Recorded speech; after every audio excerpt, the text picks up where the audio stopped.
In Luke chapter 4, Isa alayhi salam will quote from Deuteronomy chapter 10, verse 20, when he's being tempted by Satan, according to the Gospel of Luke. And he says to Satan, Eth Adonai Elohecha Tira. Very interesting. Hebrew is not an inflected language. There's no mu'arab like we have in Arabic. Sometimes we say Muslimun, Musliman, Muslimin, right? It's inflected, whether it's nominative or accusative or genitive. But biblical Hebrew is no longer inflected. Maybe ancient Paleo-Hebrew was, according to many linguists. But biblical Hebrew isn't. So it's very clear the word order is very important. You have verb, you have subject and object. But here in Deuteronomy 10:30, quoted by Jesus in Luke chapter 4, the direct object is brought to the very beginning of the sentence because there is a direct object marker in Hebrew.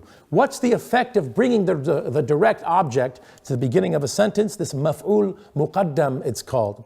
It denotes emphasis and exclusivity.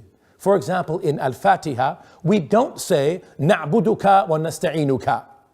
We worship you and we ask you for help. We say iyyaka na'budu. We bring the direct object forward, which denotes exclusivity and emphasis. So here Isa alayhi salam is saying, Eth Adonai, the Lord your God only will you fear, Oto, and him alone, ta'avud, you will worship only the Lord your God. Now, Luke translates this verse into Greek as Proskuneo ses kurian tan theon su, that you must revere the Lord your God. Tan theon, definite article on God again. Tan theon means the God. Isa alayhi salam is never called ha theos, God with a definite article, anywhere in the New Testament. And then he says, Kai otu mano latreuo ses, and to him alone will you render worship. Now, in Koine Greek, in New Testament Greek, there are two words for worship used in the New Testament.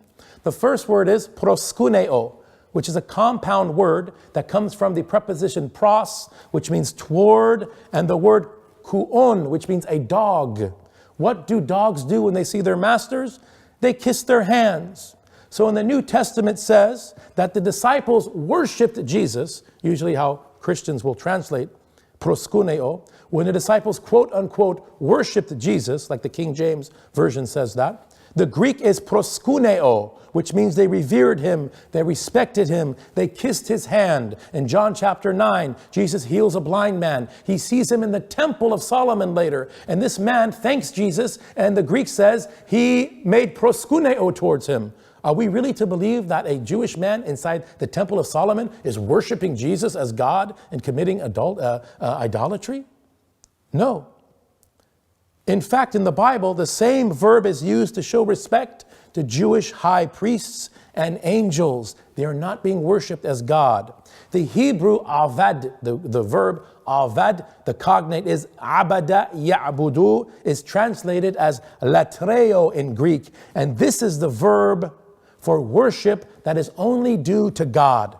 It is never used of Isa alayhi salam in the New Testament. In fact, Christ himself says in Luke chapter 4, verse 8, Kai autu manu latreuo ses, and him alone, meaning God, will you render worship as God, because he is the only God. Allah subhanahu wa ta'ala.